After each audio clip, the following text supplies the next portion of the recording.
નમસ્કાર મિત્રો, મારું નામ છે ફાલ્ગુન ડાભી. તમે બધા જ લોકો જોઈ રહ્યા છો Falgun Dabhi official YouTube channel, અને આજના વિડીયોમાં તમારા બધા જ લોકોનું હાર્દિક સ્વાગત કરું છું. હવે આજના વિડીયોમાં આપણે વાત એ કરીએ કે ઈચ્છાની.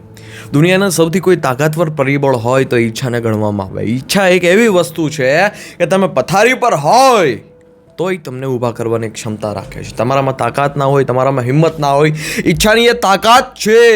ઈચ્છામાં એ ઉર્જા છે કે તમે ચાલવાની પણ હોયા ના હોય, ચાલવાની પણ તમારામાં તાકાત ન હોય, અને તમને 100 મીટરની મેરેથોન દોડાવે અને એમાં પણ તમે જીતો. આ છે ઈચ્છાનો જાદુ. દુનિયાના તમે કોઈ પણ સફળ માણસને લઈ લો, આ ઈચ્છાનો તો ખેલ છે. શું કામે દરરોજ વ્યક્તિ મહેનત કરે છે, શું કામે દરરોજ વ્યક્તિ આગળ વધવાની કોશિશ કરે છે? એ છે ઈચ્છા. કંઈક પામવાની ઈચ્છા, કંઈક મેળવવાની ઈચ્છા, અને કાં તો સેવાની ઈચ્છા. ઈચ્છાથી વધારે મહત્વપૂર્ણ આ દુનિયામાં કશું જ નથી. ઘણું બધું હોઈ શકે, પણ ઈચ્છા સર્વોચ્ચતમ છે. તમારામાં ઈચ્છા જ ના હોય તો તમે શું કરો? એ વાત ઉપર તમે સૌથી પહેલાં ધ્યાન કેન્દ્રિત કરો. ઈચ્છા છે તમને ઉર્જા પાડે છે. તમારી કેવડી ઈચ્છા છે. હા, અને ઈચ્છા છે, ઈચ્છા તમને રિસ્પોન્સિબિલિટી લેવાની છે, અને રિસ્પોન્સિબિલિટી તમે જેટલી વધારે લેશો એટલી તમને વધારે ઉર્જા મળતી રહેશે. હા, અને એ વાત હંમેશા યાદ રાખજો કે તમે જીવનમાં ઈચ્છાનો ગુણ ગુમાવશો તો પછી તમારું જીવન થઈ જશે કે યાર શું છે, નથિંગ. બટ એક હોપ, એક ઈચ્છા છે, એ સર્વોચ્ચતમ છે તમારા માટે. ઈચ્છા એ વસ્તુ છે જે તમારી અંતિમ લાઈન છે, એ અંતિમ લાઈન સુધી તમને પુગાડે છે. તમારી કોઈ પણ અંતિમ લાઈન હોઈ શકે, પછી સફળતાની હોઈ શકે, પછી પરિવાર સાથે બેસવાની અંતિમ લાઈન હોઈ શકે. એક ઈચ્છા છે તમારા માટે સર્વોચ્ચતમ છે. ઈચ્છા ત્યારે જન્મે છે કે તમારા જીવનમાં એક એવો વળાંક આવે છે, એમાં તમે પુશ થઈ જાઓ છો અને એ માર્ગમાં તમે આગળ વધી જાઓ છો. હવે ઈચ્છા જીવનમાં કેવી રીતે જગાડવી, એના 2 પ્રશ્ન છે. એ તમારે ધ્યાનથી સાંભળવા જોશે, અને આના ઉત્તર તમારે દેવા જ જોશે કે તમે શું ઈચ્છો છો અને કેમ ઈચ્છો છો. તમે શું ઈચ્છો છો અને તમે કેમ ઈચ્છો છો. શું ઈચ્છો અને કેમ ઈચ્છો. શું ઈચ્છો અને કેમ ઈચ્છો. શું ઈચ્છો અને કેમ ઈચ્છો.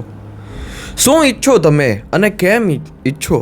આ 2 શબ્દના જવાબ મળી જાય, 2 લીટીના તમને જવાબ મળી જાય તો બધું બરાબર છે. અને જો તમને સેટિસ્ફેક્શન પૂર્વક જવાબ નથી મળતા, અથવા બહાના જેવા જવાબ મળે છે, તો કહેવું એટલું જ છે કે ઈચ્છાને પડતી મૂકવી વધારે યોગ્ય છે. Napoleon Hill: the starting point of all achievement is Dzire.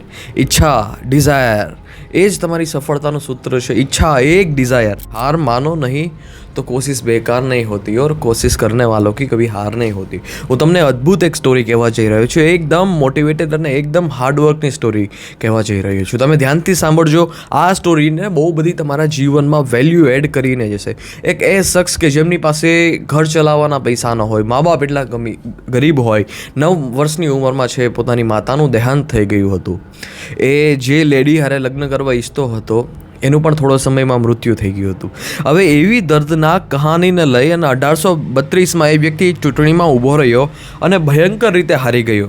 1843થી 48ના ગાળામાં કોંગ્રેસ નોમિનેશનમાં પણ ભયંકર રીતે, એકદમ ભયંકર રીતે એ વ્યક્તિની હાર થઈ. 1849માં ઓફિસર પદમાં એને રિજેક્ટ કરવામાં આવ્યો, અને એ વ્યક્તિની શું તાકાત કે એટલી હાર પછી 9 વર્ષની ઉંમરમાં પોતાની માયાને ખોઈ બેઠો હતો.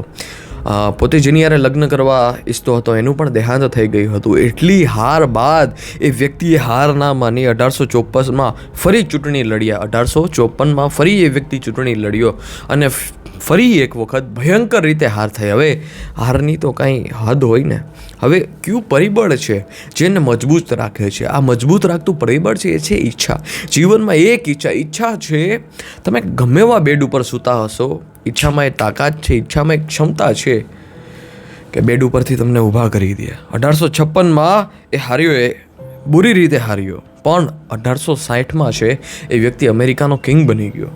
આપણે વાત કરી રહ્યા છીએ અબ્રાહમ લિંકનની, અમેરિકાના કિંગની. હવે શું વાત હોય છે અસફળતાની.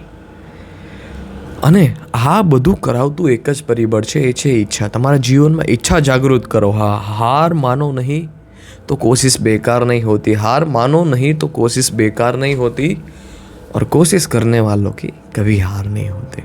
ઈચ્છા જાગૃત કરો જીવનમાં. અને મેં 2 પ્રશ્ન કીધા, ને 2 પ્રશ્ન પોતાની જાતને પૂછો, જવાબ મેળવો, આગળ વધો. મળતા રહીએ આ વિડીયો સાથે. ધન્યવાદ. જય હિન્દ, વંદે માતરમ. અને હજી સુધી તમે જો આ ચેનલને સબસ્ક્રાઈબ ના કરી હોય તો અત્યારે જ સબસ્ક્રાઈબ કરી દો, ફાલ્ગુન ડાભી ઓફિશિયલ યુટ્યુબ ચેનલને.